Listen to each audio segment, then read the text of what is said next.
ভগবানপুর বেউদিয়ার খাজুরারি সমবায় সমিতির নির্বাচনে ভারতীয় জনতা পার্টির সমর্থিত প্রার্থীরা ১২টি আসনের মধ্যে ১২টিতে জয়লাভ করল। এ নিয়ে কি বলছেন জয়ী প্রার্থীরা শুনে নেব। আজকে ভগবানপুর ব্লকে আমাদের বেউদা জিপিতে খাজুয়ারি সমবায় সমিতি নির্বাচনে আমাদের বিজেপির ১২ জন প্রার্থী জয়লাভ করেছে।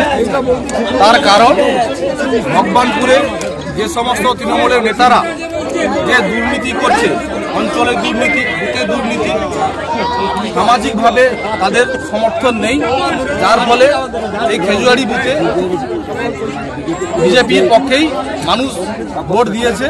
যত এরা অপপ্রচার করুক না কেন, সারা পশ্চিমবাংলা মানুষ দেখছে যে পশ্চিমবাংলা যেভাবে দুর্নীতি চলছে, যেভাবে নারী ধর্ষণ চলছে, তার প্রতিবাদে খাজুয়ারি তার অনুকরণ দেখতে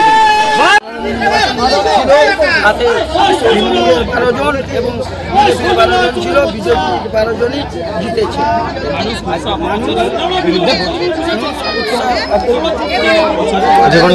ভোটটা দিয়েছে।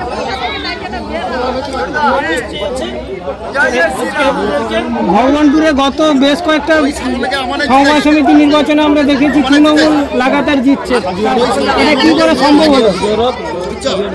বিষয়টা হচ্ছে বিভিন্ন জায়গায় তৃণমূলের যে দুর্নীতি, তারপরেও মানুষকে বিভিন্নভাবে সন্ত্রাস চালিয়ে, ভয় দেখিয়ে, বিভিন্ন প্রলোভন দেখিয়ে, মানুষকে লোভ দেখিয়ে ভোট লুট করেছে। এবার খাজুয়ারির যে সমবায় সমিতি, যেখানে মানুষকে লোভ দেখিয়েও বা ভয় দেখিয়েও কিছু করতে পারেনি, সত্যের জয় হয়েছে। দুর্নীতির বিরুদ্ধে মানুষ সত্যের জয়ে সাপোর্ট করেছে এবং দুর্নীতির বিরুদ্ধে তারা রুখে দাঁড়িয়েছে এবং আমাদেরকে সাপোর্ট করেছে। আগামী দিনে ২৬শে নির্বাচনে তার নিশ্চিত জয়ের ঠিক আছে। নারী ধর্ষণ অপপ্রচার করেছে।